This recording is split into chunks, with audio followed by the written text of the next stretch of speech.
Hello दोस्तों, स्वागत आप सभी का आपका अपने चैनल बेसिक नॉलेज में। आज हम लोग इस वीडियो में देखने वाले हैं हम लोग क्लास 9th का सोशल साइंस का मॉडल पेपर जो अभी आप लोगों का जारी हुआ है। इसका हर एक का उत्तर देखेंगे और समझा भी देंगे। चलिए हर एक का अपलोड कर दे रहे हैं और इसके लिए आप लोग एक स्पेशल प्लेलिस्ट भी बना दिए हैं।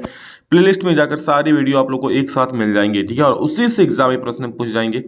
तो चलिए देखते हैं, शुरू करते हैं इस वीडियो को। चैनल पर अगर पहली बार है ना, सब्सक्राइब जरूर कर लीजिएगा हर एक प्रकार का वीडियो जो एग्जाम में आएगा सारा कुछ पाने के लिए। चलिए देखते हैं क्या क्या सवाल है, और हाँ अपने दोस्तों को शेयर कर दीजिए ताकि वो लोग को भी इसका लाभ मिले। ठीक है, टोटल इसमें 40 प्रश्न है, जैसे और एग्जाम में पूछ जाएंगे उसी प्रकार से।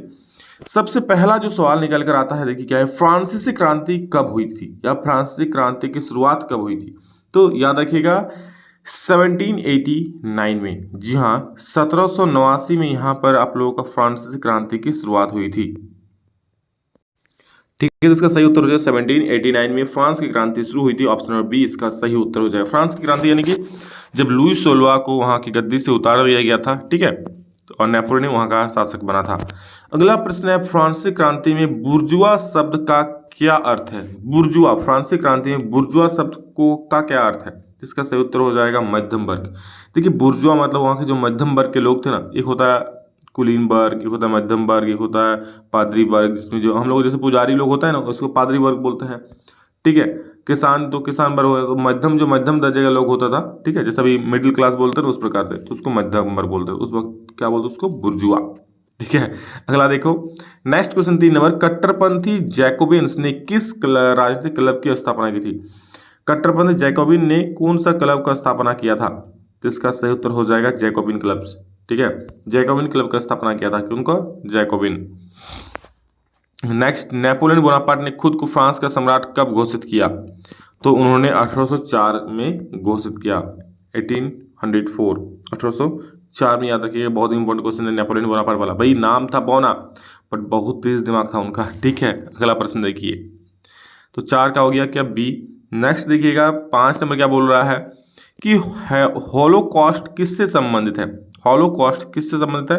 प्रथम विश्व युद्ध से, रूसी क्रांति से, अमेरिकी क्रांति से, द्वितीय विश्व युद्ध से? तो इसका जो संबंध है ना वो द्वितीय विश्व युद्ध से है, तो ऑप्शन नंबर डी इसका सही उत्तर हो जाएगा, 5 का डी। नेक्स्ट देखिए 6 नंबर, भारत की सबसे बड़ी नदी कौन सी है? बहुत अच्छा सवाल है, याद रखिएगा, जो सबसे बड़ी नदी है भारत में बहती है वो हो जाएगा गंगा। ठीक है, गंगा नदी भारत की सबसे बड़ी नदी है। अगला है, भारत की अक्षांशीय सीमा कितनी है? अक्षांशीय सीमा कितनी है भारत की? भारत कितना डिग्री से कितना डिग्री तक मतलब में भारत लाई करता है, स्थित है भारत? तो 7 का सही उत्तर हो जाएगा 8 डिग्री 4 मिनट। तो इसका ऑप्शन नंबर हो जाएगा से 37 डिग्री 6 मिनट तक। ठीक है, ये आप लोगों का हो जाएगा 1 नंबर। किस में है? नॉर्थ साइड में है। नेक्स्ट देखिए, भारत की सबसे उत्तरी पर्वत श्रृंखला कौन सी है? हम लोग अभी भूगोल में एंट्री कर चुके हैं। ठीक है, तो इसका सही उत्तर हो जाएगा आप लोगों का हिमालय। भारत की सबसे उत्तरी पर्वत श्रृंखला, सबसे उत्तर में कौन सा पर्वत है? हिमालय है। नेक्स्ट, कपास उगाने के लिए कौन सी मिट्टी सबसे उपयुक्त होती है? तो कपास उगाने के लिए सबसे उपयुक्त मिट्टी काली मिट्टी होती है, और याद रखिए काली मिट्टी को रेगुर मृदा के नाम से भी जाना जाता है। ठीक, किस नदी को दक्षिण गंगा के नाम से जाना जाता है? ऐसा कौन सा नदी है जिसको दक्षिण गंगा के नाम से जाना जाता है? तो गोदावरी नदी को। जी हाँ, गोदावरी नदी को दक्षिण गंगा के नाम से जाना जाता है। नेक्स्ट देखिए क्या 11 नंबर, कि लोकतंत्र की मुख्य विशेषता क्या है? एक व्यक्ति द्वारा शासन, सेना द्वारा शासन, लोगों द्वारा शासन, के धार्मिक नेता हो? तो लोगों द्वारा शासन ना, भाई लोगों द्वारा शासन को ही तो लोकतंत्र बोलेंगे। तो 11 क्या हो जाएगा? सी नंबर। नेक्स्ट 12 देखिए क्या बोल रहा है, ऐसी प्रणाली के लिए क्या शब्द इस्तेमाल किया जाता है जहां लोग अपनी प्रतिनिधियों का चुनाव करते हैं? ठीक है, जिसमें प्रतिनिधियों का चुनाव करते हैं, जैसे हम लोग चुनाव करते हैं ना भाई, अभी हेमंत सोरेन को आप लोग भेजो ना मैया सम्मान योजना पाने के लिए चुनाव जिता करके, तो इसको, इस प्रक्रिया को क्या बोलते हैं? इसको बुलाता है जहां लोग अपने प्रतिनिधियों का चुनाव करते हैं उसे बोलते हैं लोकतंत्र। तो 12 का बी नंबर बिल्कुल सही उत्तर हो जाएगा। नेक्स्ट देखिए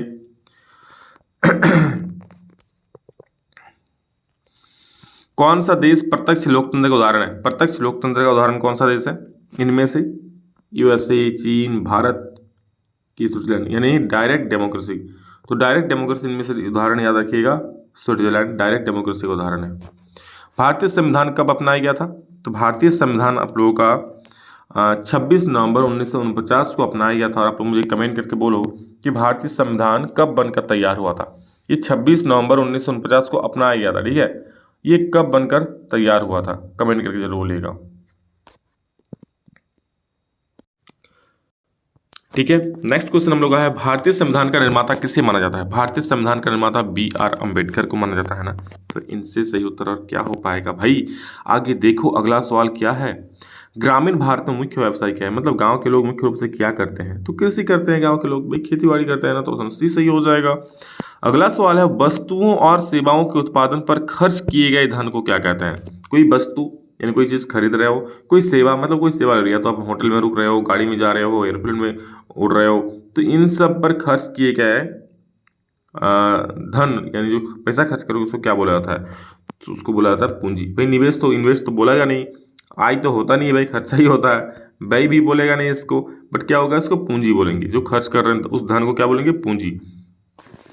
ठीक है, ठीक है, क्योंकि आप इसका उत्पादन कर रहे हो, वस्तुओं सेवाओं के उत्पादन पर जो खर्च कर रहे हो ना, तो उसको पूंजी बोला जाता है। नेक्स्ट, किस क्षेत्र को प्राथमिक, उसका व्यय नहीं बोल सकते हो, किस चीज का उत्पादन कर रहे हो तो वो पूंजी में आएगा। किस क्षेत्र को प्राथमिक क्षेत्र के रूप में जाना जाता है? प्राथमिक क्षेत्र जो होता है वो कृषि, खनन, ये सब कार्य जो होता है प्राथमिक क्षेत्र में आता है, याद रखिएगा। तो अठारह का क्या हो जाएगा? बी सही हो जाएगा। वहीं द्वितीय क्षेत्र की बात करेगा तो विनिर्माण जो आएगा द्वितीय में आ जाएगा, और तृतीय क्षेत्र की बात आएगा तो सेवाएं होता है। सेवाओं में क्या? स्कूल में पढ़ना, टीचर जो हो गया जॉब, उसके बाद बैंक का काम, होटल का काम, गाड़ी मतलब कहीं जा रहे हो ट्रांसपोर्टेशन का काम, यहाँ वहाँ जाना जिससे जा रहे हो, वो भी सब क्या सेवा है ना। ये मैं पढ़ा रहा हूँ, मैं तो सेवा दे रहा हूँ ना, तो ये भी तृतीय क्षेत्र में आएगा। अब सब्जी लगाओगे तो क्या आ जाएगा? कृषि क्षेत्र में आ जाएगा, वो प्राथमिक क्षेत्र में आ जाएगा। ठीक है, अगला देखो, जनगणना 2011 के अनुसार भारत की साक्षरता दर क्या है? जनगणना जब 2011 में हुआ था उस वक्त भारत की साक्षरता दर कितनी थी? तो इसका सही उत्तर हो जाएगा ऑप्शन नंबर ए, यानी कि 74.04% भारत की लिटरेसी रेट था। ठीक है, साक्षरता दर था। नेक्स्ट देखिए, भारत में बेरोजगारी पर डेटा कौन सा संगठन एकत्र करता है? भारत की बेरोजगारी पर डेटा कौन सा संगठन एकत्र करता है? तो NSSO। कौन करता है? NSSO करता है। ठीक है, और इसका फुल फॉर्म होता है नेशनल सैंपल सर्वे ऑफिस। तो NSSO इसका सही उत्तर हो जाएगा 20 का एक। चलिए हम लोग 21 नंबर देखते हैं। ठीक है, हाफ सेंचुरी कर लिए, मतलब आधा पारी पार कर चुके हैं, और 20 सवाल है इसमें। कर्क रेखा कितने भारतीय राज्यों से होकर गुजरती है? कर्क रेखा आप लोगों का 8 राज्यों से होकर गुजरती है। ठीक है, 8 राज्यों से, जिसमें आप लोगों का क्या क्या जाएगा? मिजोरम आता है, त्रिपुरा आएगा, ठीक है, पश्चिम बंगाल आएगा, ठीक है, उसके बाद और बहुत सारा राज्य है, तो टोटल 8 राज्य आता है, झारखंड भी है अपना। ठीक है, तो किसका ए सही उत्तर हो जाएगा। नेक्स्ट देखिए, 22 नंबर, हरित क्रांति का मुख्य उद्देश्य क्या था? तो हरित क्रांति मतलब क्या? हरा भरा। हरा भरा मतलब क्या होता है? कृषि उत्पादन ना। तो 22 नंबर का सही उत्तर है कृषि उत्पादन को बढ़ाना।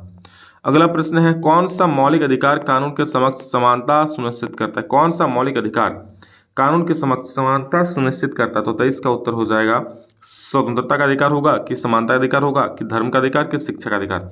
कौन सा मौलिक अधिकार कानून के समक्ष समान कौन करेगा? समानता का अधिकार करेगा ना। तो ऑप्शन नंबर बी सही उत्तर हो जाएगा। अगला प्रश्न है, उन संसाधनों के लिए क्या शब्द है जिनकी पुनः पूर्ति की जा सकती है? यानी कि जो संसाधन बार बार प्राप्त कर सकते हो, जो लिमिटेड नहीं है, बहुत ज्यादा मात्रा में है, तो उसको क्या बोलेंगे? नवीकरण योग्य संसाधन ना। भाई आप एक बार यूज कर लो फिर भी कर सकते हो, सूरज का रोशनी कितना लेते जाओ लो, बट खत्म ना हो। ठीक है, यही ना होता है नवीकरणीय, तो इसको बोलेंगे नवीकरणीय। 24 का बी बिल्कुल सही उत्तर हो जाएगा। अगला प्रश्न है, नाजी पार्टी का प्रतीक क्या था? नाजी पार्टी, ठीक है, इसका प्रतीक क्या था? ऑप्शन नंबर डी, जी हाँ, स्वास्तिक। और मुझे कमेंट करके बोलिए, जो नाजी पार्टी का संस्थापक था कौन था, हेड कौन था? ठीक है, भारत की आधिकारिक भाषा क्या है? तो भारत की आधिकारिक भाषा हिंदी में। तो आधिकारिक रूप से जो काम होता है, जो नोटिस निकलता है ना भारत में, वो सब हिंदी में निकलता है, आधिकारिक भाषा। ठीक है, ऑफिशियल लैंग्वेज बोल सकते हो इसको, हिंदी है।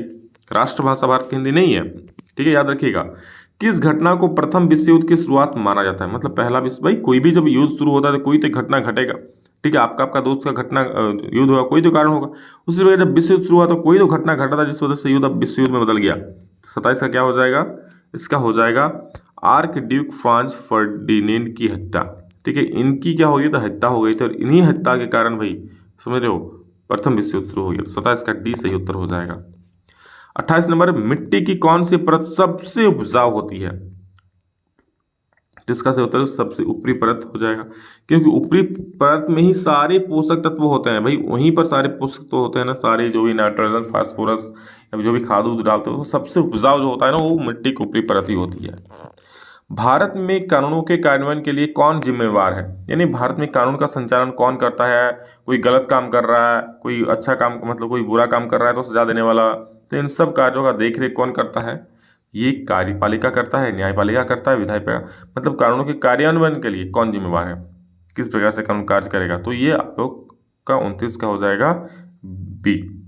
ठीक है, कार्यान्वयन बोल रहे हैं, कानूनों के कार्यान्वयन के लिए कौन जिम्मेवार है।